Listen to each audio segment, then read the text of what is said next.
Hello, everybody. Welcome back to Think Tank Sports. Think Tank Sports, where we think and you listen.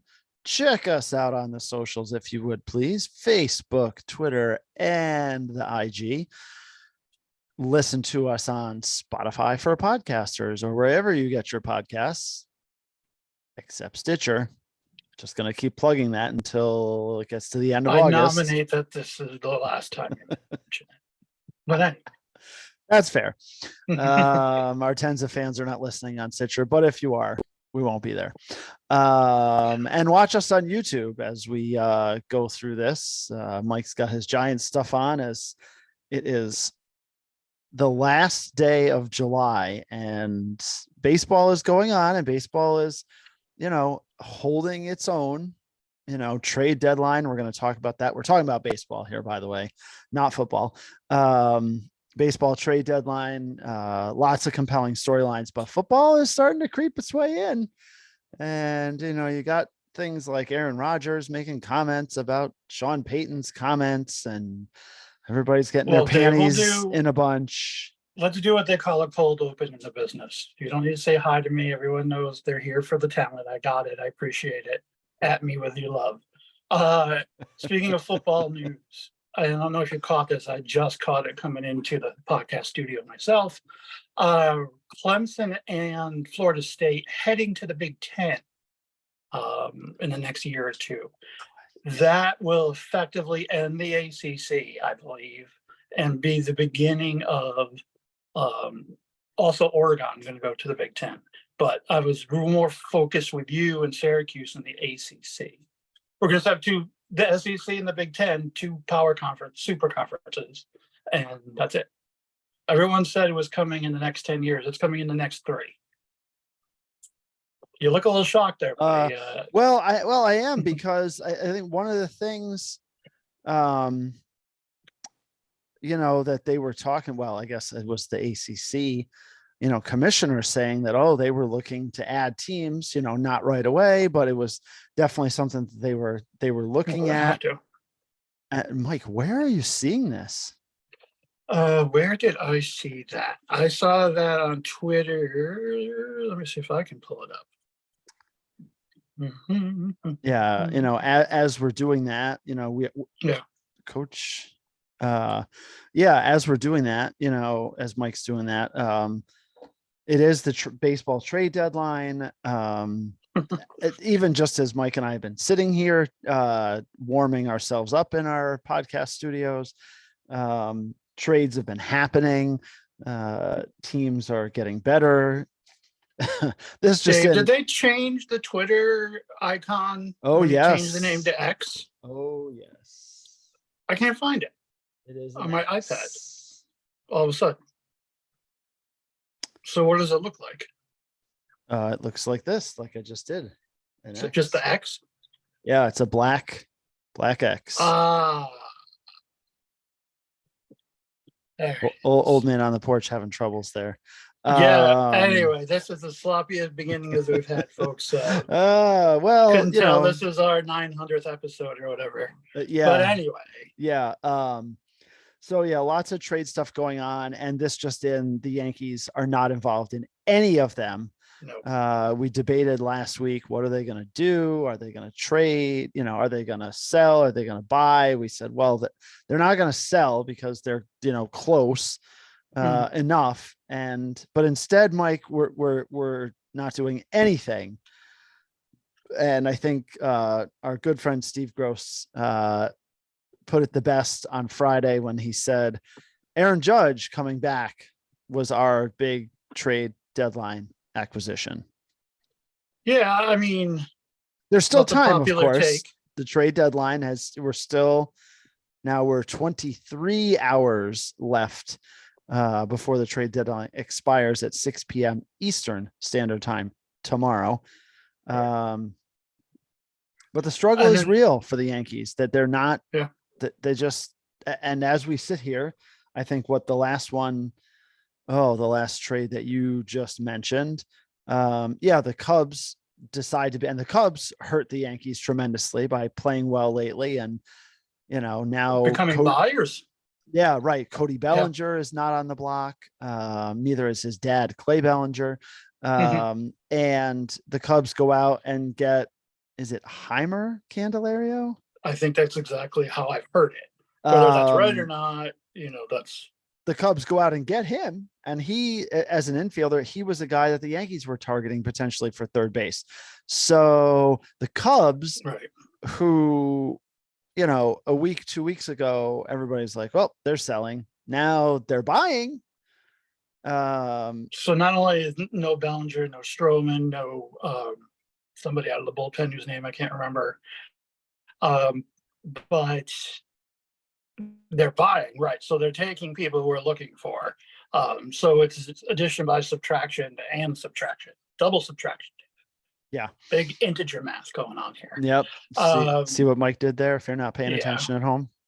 No. It's summer, the brains are off.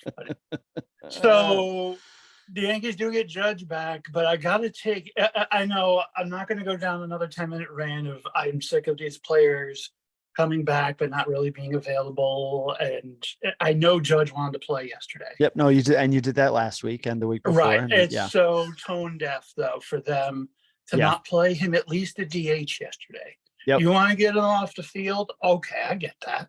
Yep. I can even prove that, but to not DH him, I don't, against a division, superior at this point, that just pulling away and, that after Saturday's, here's why it's tone deaf, because Saturday's win was the blueprint on how you win ball games in the 2023 Yankees. Yes. Judge goes 3 for 4 and a home run, and everyone else takes a deep breath.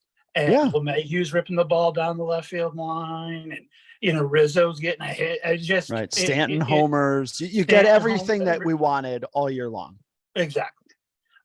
So, and then the pitching staff doesn't have to do what Garrett Cole and most of the bullpen did the night before on Friday, and pitch their butts off and get exactly nothing out of the offense. And Garrett Cole is going to win the American League Cy Young, and people are going to shake their heads if they haven't been paying attention, but he's been as advertised, and that was a big boy game. Of course, I like to see him go a little longer. Sure. But Friday night in Baltimore, all the eyes are, Judge is back, and Judge. I'll give credit to the Baltimore crowd. They were live all 3 nights and they showed up. And it's good for baseball. It really is. I felt nostalgic, not that I feel great about Baltimore, but anyway. No. Tom McKinley got beat on his best pitch, against a really good Major League Baseball player in Santander. So, I don't even blame the bullpen or Canely for losing that game. It's the hitting. You can't. You can't have a big game like that and not score any runs. I mean, you just can't. Let me just wrap up my. Sorry. I've contributed to your 10 minutes. Yeah. So it's just tone deaf by the organization and letting stats and analytics and the doctors make decisions that are more important than winning ball games on the field. And that's where I had the problem with it, because you have to have the context of what's going on with the team. So this is your captain. This is your stud. He wants to play, feels great. I don't know. I just, there's got to be a czar of common sense somewhere in the Yankees organization to say, wait a minute, boys, the rest of Monday in Tampa, I don't remember if we're at home or away. Yeah, we're at home. Yep, home game. Home. All right, so DH him on Monday, or DH him back to back or whatever. Sure, but get him in the lineup. Anyway. Yeah, no, and it's like we talked about earlier. When 10 equals 12 minutes. Yeah. No, it's fine. There's your double math. Yep. There's the math that nobody was paying attention to, anyways, except Mike. But that's exactly the point. We've hammered it home a couple of times this year with big series and making some strange decisions. And I guess, you go this way and that way, and people say, well, Boone, he sucks. Boone, then, he doesn't make the decisions because it's coming down from above and blah, blah, blah. Well, somebody's making the decisions and somebody needs to be held accountable because this is, as Mike said, Right. tone deaf. And then, Mike, how much longer does the Luis Severino experiment go on?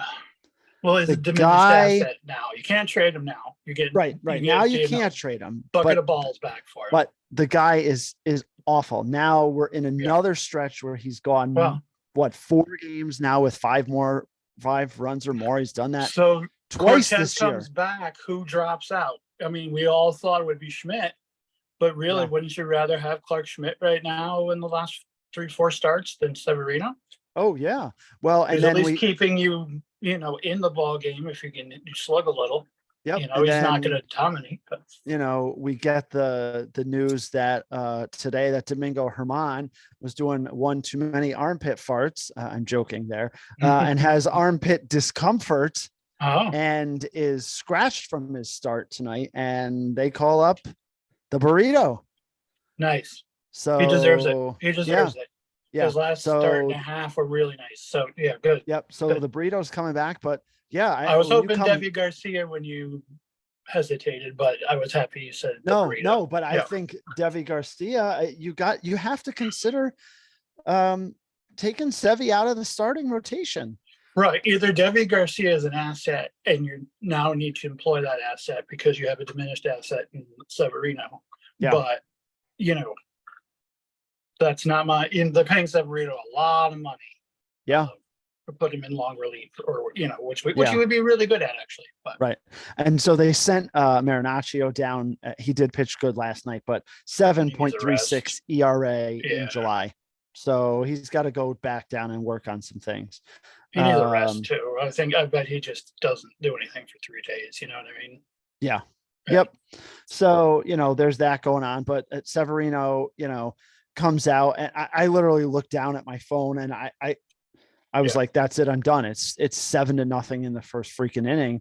Yep. And Severino, 3 1/3, 10 hits, all 9 runs that he gives up. And then on top of the fact that the Yankees struck out a franchise record 18 times in the game Sunday night on ESPN. So yeah, they lose 2 out of 3. Mike and I said last week, they need to go 7-3 in these 10 games. Well, they've already lost 2 games. Right. And they've got 3 with Tampa and 4 with Houston. So we know that's not happening. It's just not. Yeah. Now we're hoping for 500. Yeah. Now we need 4 and 3. Right. And when you look at, upcoming, so tonight, Tyler Glasnow is pitching. Tuesday it's Zach Eflin and Carlos Rodon, and then Wednesday, Mike, is the big one. McClanahan and Cole, arguably the top 2 pitchers in the league this year. That's fair. Not easy pickings for a Yankees team that can't seem to get anything together at all. I think the other piece for me is tough is just the constant changes in the lineup. Like, we don't have somebody who bats lead off. It changes all the time. It's been Judge, it's been Rizzo, it's been IKF, it's been Bader, it's been Volpe. I mean, literally just about everybody in the lineup. I think Orlando Cabrera led off a few games too. Like, it's literally been just about everybody. I just retweeted on our X, 10X if you're with us. Yes. Now we see it. The Clemson Big Ten. Yeah. Confirmation almost. And it's not 100%, but it's 99.999. Well, if you're following the Brown Tiger on Twitter, then you know what's going on. The spoked brown tiger, whatever that is. No, I know. It's the Brown Tiger. And FYI, Brandon Lau with the 2-run home run in the first inning. Of course. It's 2-0 Rays. Yankees have Let's get not off the come Yankees. to that. Yeah. I mean, What are they going to do at the trade deadline? Let's talk trade deadline, I guess, then. Are they going to do anything? I really, at this point, The Angels are gone from sellers to buyers. So not only are they not getting Ohtani, which is, arguably the Angels' best free agent or trade deadline pickup, is like we say for Judge. Yeah. Of keeping Ohtani, they get Randall Grichuk and somebody else. CJ Cron. They picked up CJ Cron, Giolito. Yeah, Giolito. So for that Angels, that's going for it. Trout, I believe is he out for the year? There's still a it? possibility that he can come back. He's not been ruled out. Okay. But so that, the big splash of getting an Ohtani or a Soto seems to be gone for the Yankees. Bellinger, as we talked about for the Cubs, not on the table. The one team that's selling everything but the backstop is the St. Louis Cardinals. I think they've said almost everybody but Arenado is available for the right price. So do you look at a Goldschmidt if you're really, really looking to make one? You had to make a decision on Rizzo tonight. Yeah. Is he hurt? Is he, or is this diminished skills? I believe he's hurt. I honestly believe. Yeah. He banged his spine hard and claims he feels fine, but he's the kind of guy that would push through something. Yep. Or try to. It's very much like LeMahieu last year, right? Like he was battling, and then come to find out, he's got these injuries, and this is challenging. Yeah, I don't know. Mike, a lot of the deals that we thought the Yankees were going to make are, because of, like we've said, teams have played better or trades have already happened. I think the only guy was one of the Cardinals outfielders, Dylan, or I can't think of his last name, but there's a Cardinals outfielder who's fairly could be. Who was fairly young that said was a possibility. Dylan Carlson. Yeah, Carlson. Thank you. That he might be but Dylan Carlson, does that strike fear into anybody's? No. And so, Well, let's jump off the Cardinals right there because it'll be a nice transition into the Rangers and the Mets. Cardinals send old friend Jordan Montgomery and the reliever to the Rangers, who all of a sudden are stockpiling talent. And the Rangers, the big splash, obviously, is Max Scherzer from the Mets. So let's just look at it from the Rangers' point of view. What an addition. If they can take Dunning out of the end of that rotation, now Evaldi did go on the 10-day IL today. Yes, he's got a forearm strain. Which always makes me nervous because that's, and as we know with Evaldi, that's a sign of bigger problems. Yep, and that's his pitching arm too, the right arm. Correct. I don't think he'd be out if his left arm hurt. They'd be like, okay, cut it off.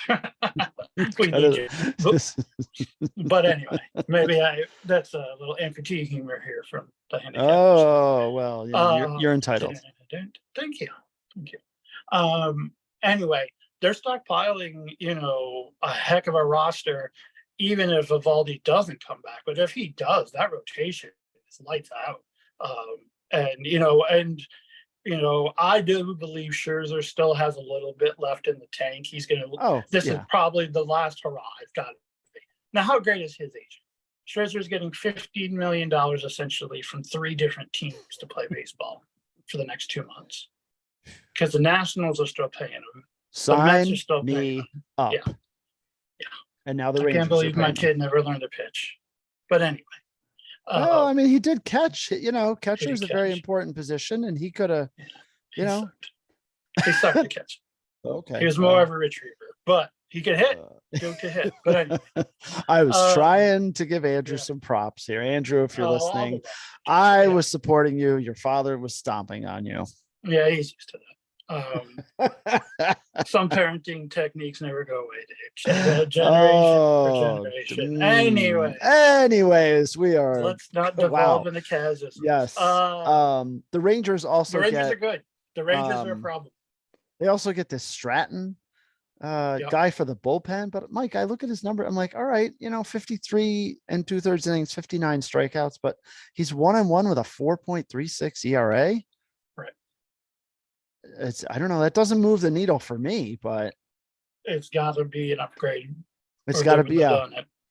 So it's just interesting. I think the other piece is the Verlander thing. The Mets are still interested in, or are still accepting offers or listening to offers. Right. I think one of the worst things that I've heard is Justin Verlander to the Astros. I think I heard. And the second worst one is Justin Verlander to the Orioles. Yeah, that seems more likely. I could even see him in Toronto. I heard the Dodgers and the Astros have backed away a little from Verlander, but that was, rumor. Just something I could, like, if I was a reporter, I wouldn't confirm that. But I'm not, so I'm speculation. So I can do whatever I want because it's my podcast. Anyway. Yeah, so Verlander is kind of the other big piece. I mean, the Yankees. So let's look at the Mets. Let's take this from a Mets perspective now. So clearly, when they sold David Robertson, that was the signal. The white flag is up, and Max Scherzer said, "I don't play for people that surrender. I'm out of here. Find me somewhere." And they found a sweetheart of a deal. I'm not super familiar for what they got back, to be honest with you. So we'll see if it pays off. I don't think it was anybody major league ready that I remember, or at least nobody's whose name grabbed my attention at the time. That being said, Dave, so one of the big stories coming into the season was, Mets new sheriff in town with Steve Cohen, and he went out and got 2 future Hall of Famers to put it at the top of the lineup. But in typical Mets fashion, he's getting them 2 years, maybe 3 years too late to really long-term affect their organization. And in the short term, it doesn't work out, as we see with all of these big spending owners. And I think back to the Washington, at the time, Redskins, when Dan Snyder took over and he put a fantasy team together. And that's how we ended up with Deion Sanders and Bruce Smith on the same team. In Washington, and all these names, every name was like, wow, they got that guy. And they were Disney. Philadelphia did it when Mike Vick called them an all-star team. Same thing. Just mediocre. And that's what this Mets season is. And normally, Dave, I'd be jumping up and down with joy, but as a Yankee fan, I don't think we quite have that right. I mean, the only thing that has kept the bile right at my throat level for the Yankee season is the Mets being just a little bit worse. Yes. And under 500. So, that's definitely that. I guess I'm jumping up and down. Yeah. But what do you think of the Mets? So what do they do going forward, I guess? Do they reload next year with the biggest free agents and try it all over again? Or does Cohen learn his lesson? I don't know. Steve Cohen seems like a smart guy. I would think he'd learn his lesson. You think? You don't want to tell the billionaire what to do, Dave? Yeah, no. And one of the things, and this was a big name that the Mets got from the Rangers was Luis Angel Acuna, the brother Ronald Acuna, and he's a top prospect. So that was good return for the Mets as far as that goes. But still, I'm with you. I don't think they're going to go out and go crazy. I guess the piece is that I think lays out what they do next year is, do they trade Verlander? And do they end up trading him and having to pay him, obviously part of this year, but do they end up paying him part of next year too? In which case, then you're like, well, maybe we don't want to do that. You get him out of there, but you don't gain, the financial flexibility that you might want.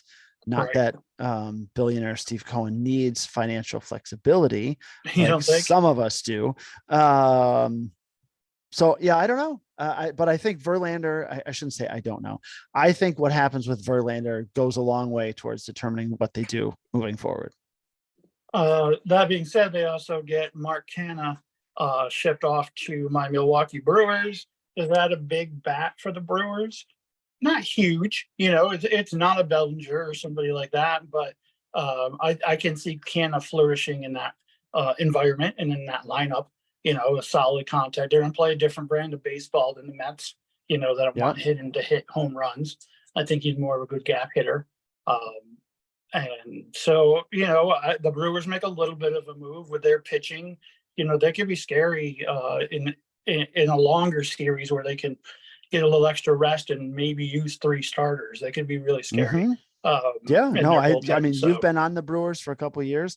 They're definitely very talented, certainly on the pitching side. They also picked up Carlos Santana. Now, I'm not sure, if it's Carlos Santana from a few years ago. Right, he's bounced around a little since then. I would be a yeah. little bit more excited there, but he's still, a lot of times when these players switch teams, all of a sudden, pressure comes off, lights turn back on, and they go crazy. Right. So, we'll see, but, kudos to the Brewers for making moves. Yeah. What are the Yeah, Yankees absolutely. doing? Sit on their hands with their, all right, I'm not going to go there. Also making moves real quick. Looks like the Diamondbacks decided to get Patton Sewald from the Mariners, and I think that's a good pickup for them. And Paul Sewald, his brother. Yeah, both of them. Paul Patton Sewald. Yep, there you go. Goes, to the desert and will eat up innings for them. And it looks like they didn't give up a ton to get him back. So Mariners always making moves, and Diamondbacks kind of saying, we're not going to go crazy, but we're going to, try to make some fortifications here. And I think they're still looking for something in the bullpen. What else? Josh Bell's now on the trading block. So I could see the Yankees saying, "Oh, Josh Bell's going to hit 9,000 home runs in Yankee Stadium," and taking a flyer on him. I don't like it personally. I see you shaking your head. Yeah, nope. No. But again, for me, the big splash, like I said last week, would be Clay Bellinger. And also his son, Cody Bellinger. Now I've gone both directions on that one. And but the Cubs, it's just 4 games out of the division. Yeah. Why not take a run at it? It's not happening. At least stand pat. Well, you brought in Dansby Swanson, you brought in Bellinger. He's paying off. He's having a great season there. I doubt he's coming back though. He was on a 1-year deal. So, just get all you can out of him. Now, what, Dave? Here's maybe the last team we'll talk about until the trade deadline's over. I think the whole linchpin of a lot of division is what the Padres decide to do. Is Soto available? Is Blake Snell available? Is a Cronenworth available? What is it they're actually going to do? If I said it last week, Blake Snell, it looks like he was born to wear an Orioles uniform to me. Just a veteran leader, been to the World Series, can take the staff that next step, I think. Yeah. Makes sense to me, but I'm no GM. And the Padres are another team, similar to the Cubs. They go in and sweep the Rangers this past weekend. Right. And so now, so 50, it has to be 52 and 54, they're still under 500, but they're only 5 games back out of the wild card. So at this point, for me, we've seen so much activity. I'd be shocked if we have these huge trades tomorrow. I think the Padres are saying, nope. I think Scherzer was the big one, and everyone's gonna we'll get some. Maybe Verlander, maybe later tonight. I mean, it's 7:30. It's still early, West Coast and everything else. But to me, I think we've seen the big activity. So I don't think San Diego is going to do anything. That's just my opinion. Okay, last trade deadline thing at all. The big W, the man who's stacking W's this year, Rob Manfred.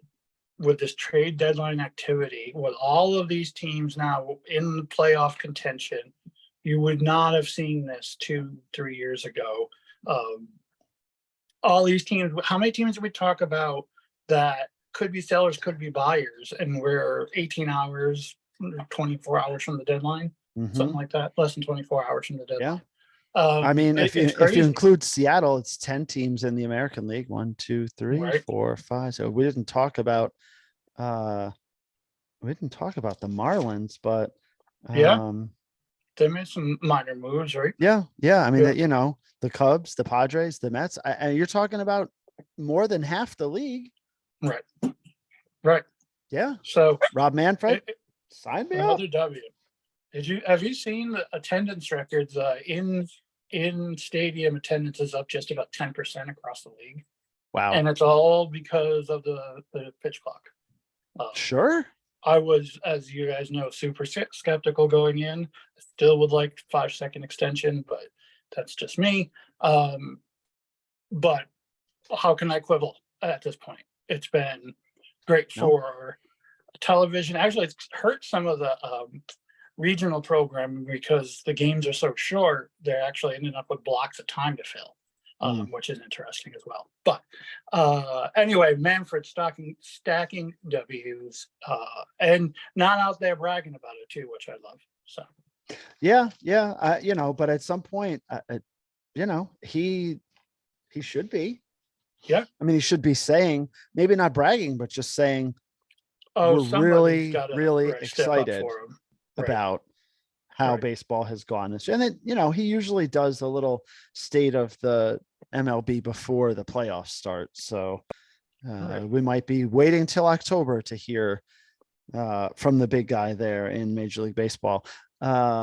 Dave, let's do some power rankings. Why don't you walk us through a new format that you came up with, which I wholeheartedly agree with. So show us your vision, buddy. Yeah. So, we've been doing the power rankings and, Mike and I go back and forth. Here's where I had my teams. Here's where Mike has his teams. And, hey, that's all great and fine. But we thought, we should just have one power ranking for Think Tank Sports.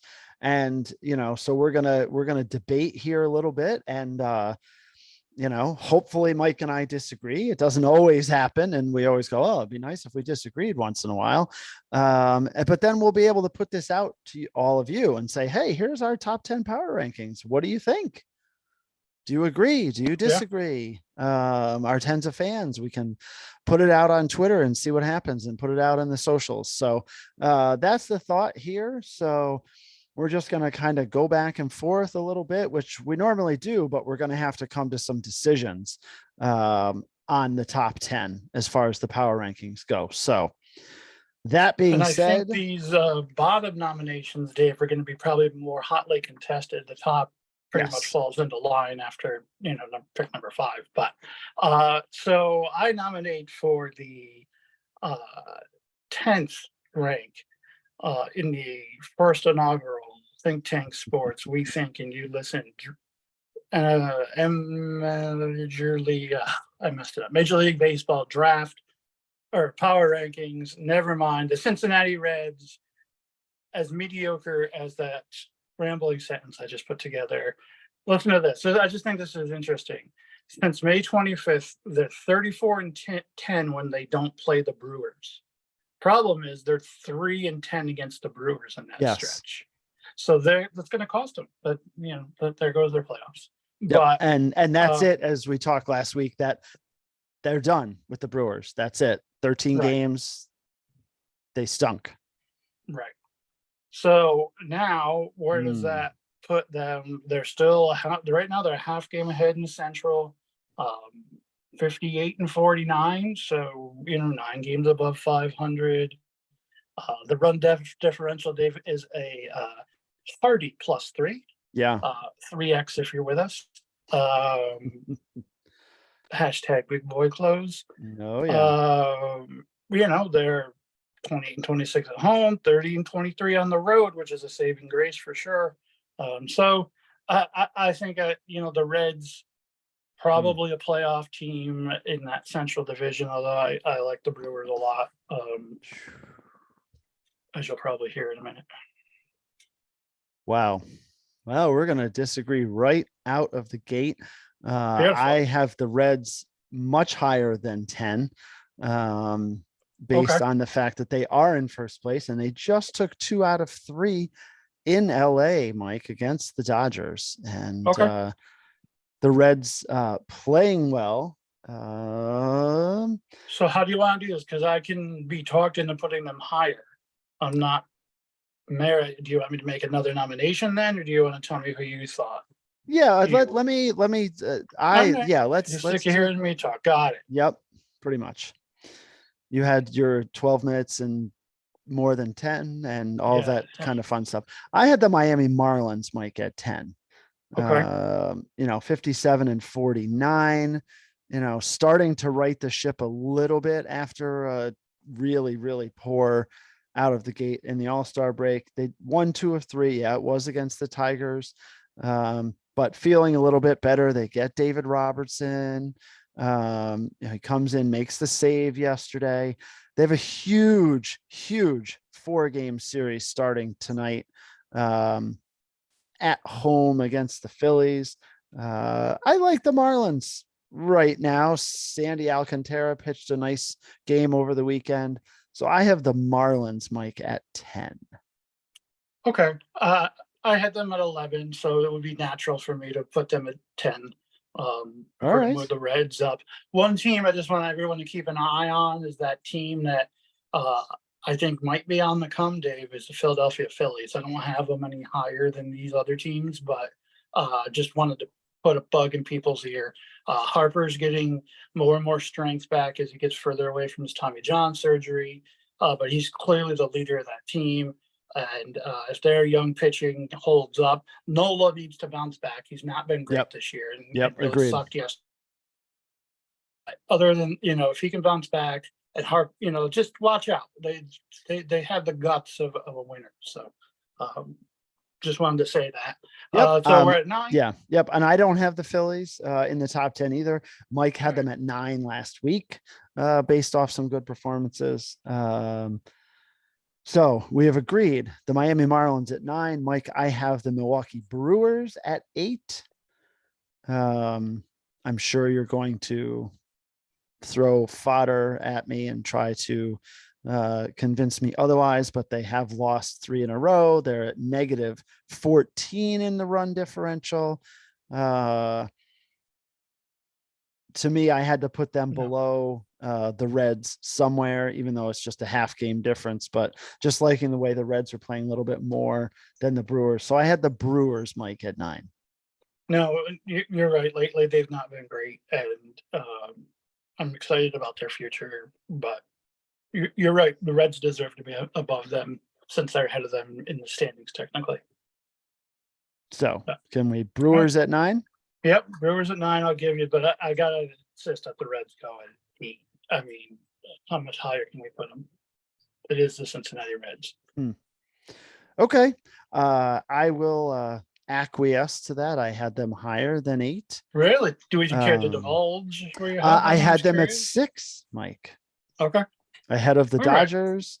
I guess anywhere in the top 5 would have been ludicrous speed. So not quite ludicrous speed, but we will settle with the Cincinnati Reds at 8. We do know that the pitching staff for Cincinnati is still a bit of a struggle. As we go week to week, we see where they go.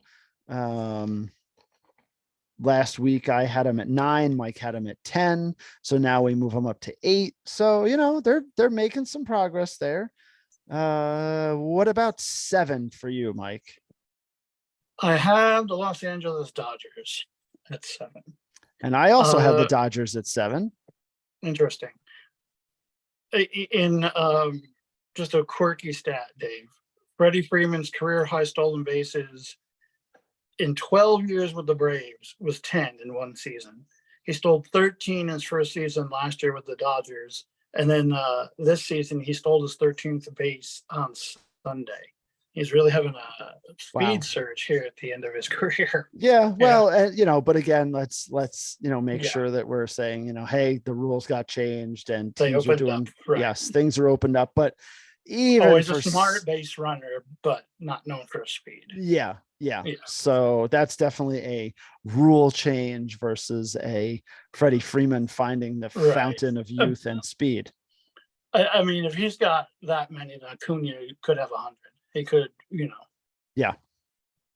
threaten Ricky maybe one day, but we'll see. I am the greatest of all time. Today, I am the greatest.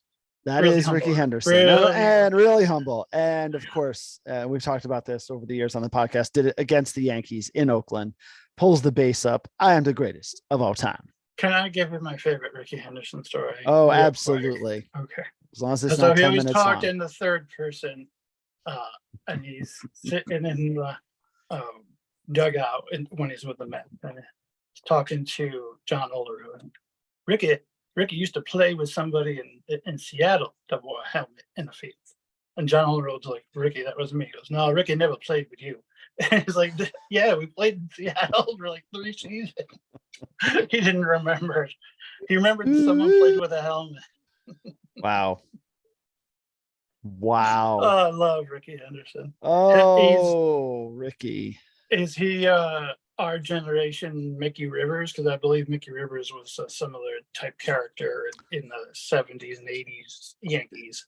Yeah. I mean, he could be. Ricky and Henderson, then baseball lost its personality, and now nobody's a character. Yeah, we have very little of that. No, especially in Yankee land. But yes, it's frowned upon. Mike, I'm gonna guess maybe you have Toronto at 6. How did you know? Well, this is turning out to be anticlimactic, but well, I mean, I had Toronto at 8, so we flip flop with LA and Cincinnati. So tell me why you have Toronto at 6.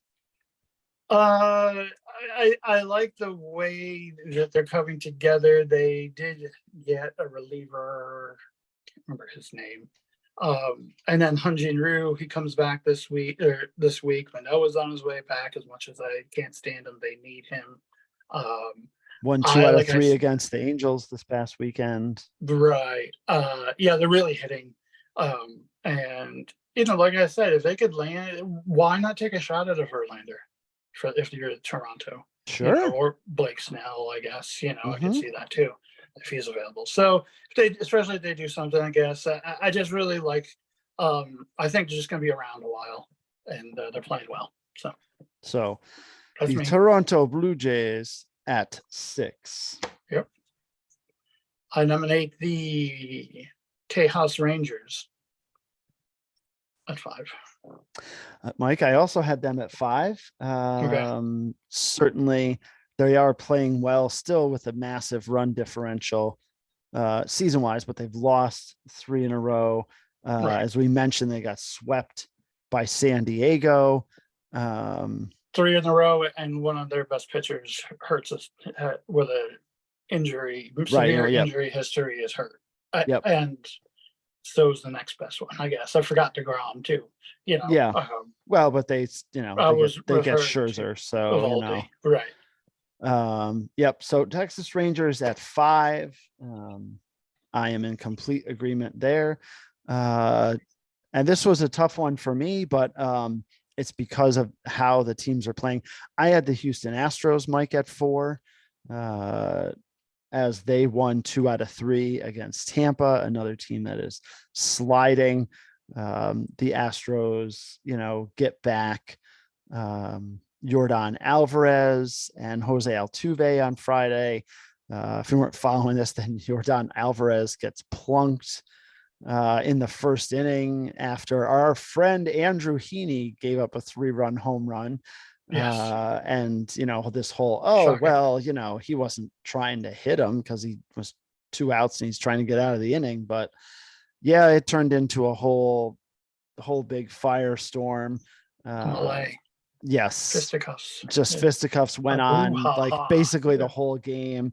Yordan Alvarez hitting a big home run later. But the Astros, they're getting healthy. They're, playing better. So I had the Astros at 4. I had the Rays at 4, and that's probably not fair because of losing of beating the Astros 2 out of 3 this weekend. Or wait, who won this The weekend? Astros won 2 out of 3. Right. The So that's Astros fair. won You 2 out. put So Tampa right, Bay so at right, 4. so that's why I had the Rays, because I had them splitting hairs here, really. But I do feel overall the trajectory of the Rays is down, and the Astros is up, and so all the other points you made are excellent. I guess I feel I've always liked Justin Verlander, and it would be nostalgic for him to go back to Houston and end his career there. Ultimately, though, the Astros, if they don't make another move, are going to be right there to the end, and we might be all kidding ourselves and just heading for a Braves Astros World Series, and all the rest of this is prologue, but we'll see. That's why they play the games on the field, and it's a lot of baseball still regular season. So anyway. Yeah, what did I hear today? And look at this correctly. Yes, if the playoffs started today, the Astros would be the 5. Okay. So, that in itself is interesting, but who the heck wants to play the Astros in the first round, whether they have Verlander or not? Right. And remember, the Astros had a terrible start to the year, and were, buried very early on, and have weathered the storm, gotten healthy, and are playing well. So, Mike, I'm guessing you had the Astros. They really miss Lance McCullers Jr. Yeah. I'm just spending a little more time because it's going to be, Orioles and then Braves, right? I mean, that's just the way it is. Yes. But yeah, the Astros really, he really never has gotten healthy enough for him to be as good as his potential showed. So that hole has really hurt them this year. And they haven't, and they've had a lot of other injuries along the way in the staff, but I think that's glaring right now, and they need to fill that. And Verlander would be a nice nostalgic fit for that. But we'll see. The Orioles showed us who they were this weekend, Dave. They could pitch and stick with the Yankees there in the first game, and they can hit. And they can hit and put it to us in the third game. Yeah. The place, like I said, was energetic. Good for Brian Hyde. I like him a lot. I want to find something. And Brandon Hyde too. His brother. Him and his brother. Yeah, both on the staff. I want to find something to hate with them. Like, oh, Santander, you must be French. I do not like you because you're French. But he's been on the team for a few years. Wait, can you name that? I do not like you because you're French. I do not like the way you say French. Yes, I can't remember what it's from, but My Giant, the Billy Crystal movie with yes. Okay. Yeah. And you're the only Kevin one that Kline remembers. And Meg Ryan are on the plane together and having a conversation. Sneaky good movie. Check it out. There it is. Another movie. Know if it holds up. Ringing movie endorsement. So yeah, I mean, what do we want to say about the Orioles and Braves? Anything you got? I mean, I think you said about the Orioles, and then the Braves. That they swept the Brewers this last weekend, and just continue to be good. The thing is, they still have some of their best pitchers who've been out most of the year. They've got an 11 and a half game lead in the division. Mike, they are way out in front of everybody else. For them, I think it's just, can they keep themselves interested?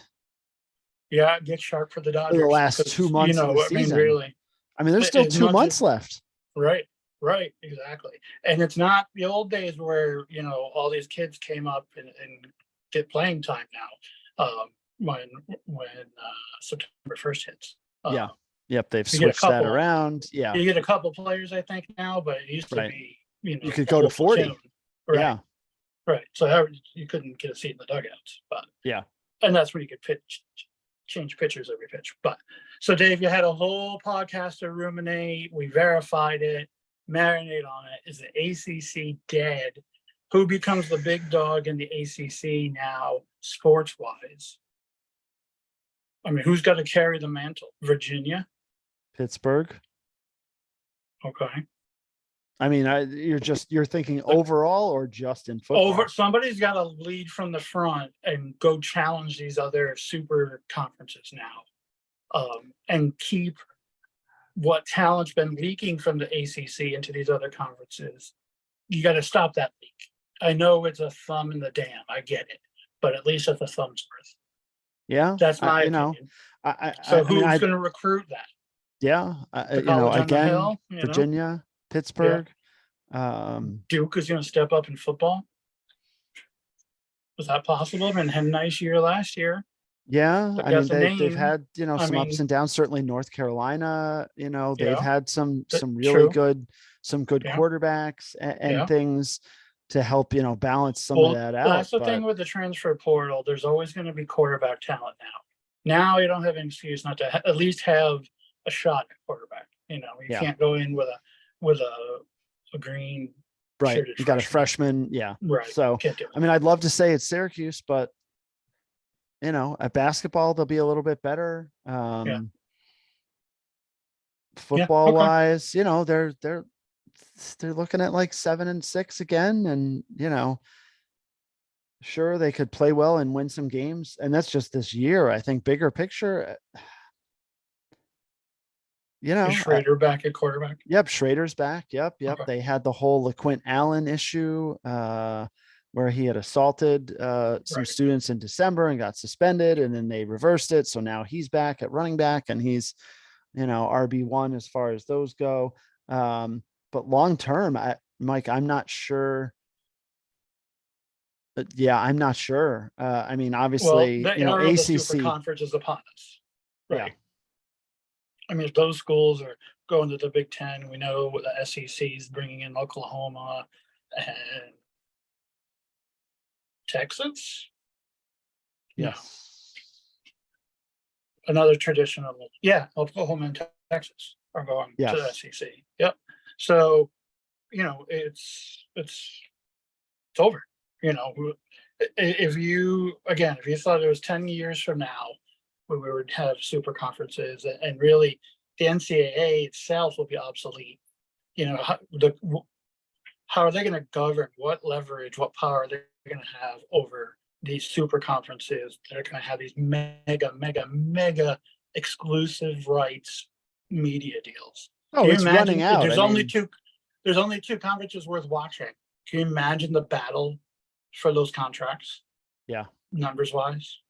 Well, and a lot of them, as I remember, in the last 2 years, a lot of them have signed deals, big deals as it is. So now you get these other teams. Are they going to force, ESPN and Fox to renegotiate these contracts again? Yeah. Hey, we've got more teams. We can show you games from all over the country. Right. Right. We've got more value and we want to be paid for it. And Colorado, they say, we're leaving the Pac-12 and going back to the Big 12. And you got Deion Sanders there now. I mean, there's just a lot of change going on there. I'm really curious to see how good his son really is. He was decent at quarterback, in admittedly an inferior competition, but still, he was only decent. He wasn't Deion Culpepper or Dante Culpepper. Dante Culpepper too, or his brother Deion. Yeah. A lot of to brothers. Keep the theme driving home. Yep, driving home the brothers. The brothers episode. Do we just become brothers? Anyway, get us out of here, Dave, or I'll talk all night. Hopefully you know that one. Yeah. So lots of storylines here in Major League Baseball. Obviously, some stuff in college football. The NBA is getting crazy. We're going to start getting into some football stuff. We got to talk to Stevie Covers and see if we can get him to pry loose from his busy schedule to start doing some sessions with us once the football season starts. Put the drink reviews down and get back on. Back to your roots, buddy. Yep, I'm sure. You had a birthday we ignored. Doesn't mean you got to hold it against us. Yeah, we did ignore his birthday. Mike said intentionally. I apologize. I didn't care. Mike didn't care. I apologized. So here at Think Tank Sports, we were divided on Stevie Cover's birthday. Anyways, getting us out of here. We hope you like the baseball content. We're going to put the power rankings out there for you all to digest in a nice, easy visual format, and tell us what you think. Did you like our debate or not? You think Mike's crazy? You think I'm losing my freaking mind, which is totally possible at this juncture as we inch towards old age. Mike's a little bit older, so he's actually in old age. I'm not quite there yet. There's a shot. Yes, shots fired there on Think Tank Sports. And the Yankees, and see what happens, the trade deadline. And, now we're coming up to 22 hours left. Lots of things to talk about with baseball, and the sports season starting to kick back up with lots more to talk about. And we will be on top of it here at Think Tank Sports, where we think and you listen as we strive for 5. Have a good night, everybody.